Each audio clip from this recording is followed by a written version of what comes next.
আচ্ছা, সবাই জামাই ষষ্ঠী কেমন কাটালে সেটা আগে বলো, আর আমার জামাই ষষ্ঠীর দিনটা কিভাবে কাটালাম চলো তোমাদের সাথে শেয়ার করা যাক।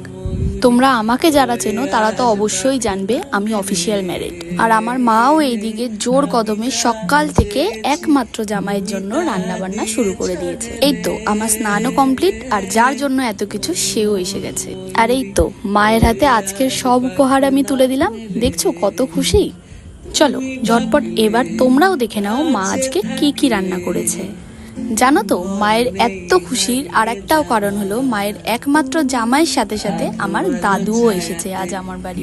সবাই খাওয়া দাওয়া করে একটু রেস্ট নিয়ে ভাবলাম চলো একটু কোথাও ঘুরে আসা যাক। আর এই কুর্তিটা আমার মা স্পেশালি আজকের জন্য গিফট করেছে। এই তো আমরা বেরিয়েও পড়েছি, এবার দেখা যাক কোথায় যাই। আর এই রাস্তাটায় আসলে আমাকে তো ক্যামেরা অন করতেই হবে। বেশ অনেকক্ষণই ঘুরে চায়ের দোকানে চা খেয়ে এবার চলো বাড়ি ফেরা যাক। আজকের ভিডিওটা তাহলে এখানেই শেষ করছি। ভিডিওটা কেমন লাগলো অবশ্যই কমেন্টে জানিও। দেখা হচ্ছে নতুন কোনো ভিডিওতে।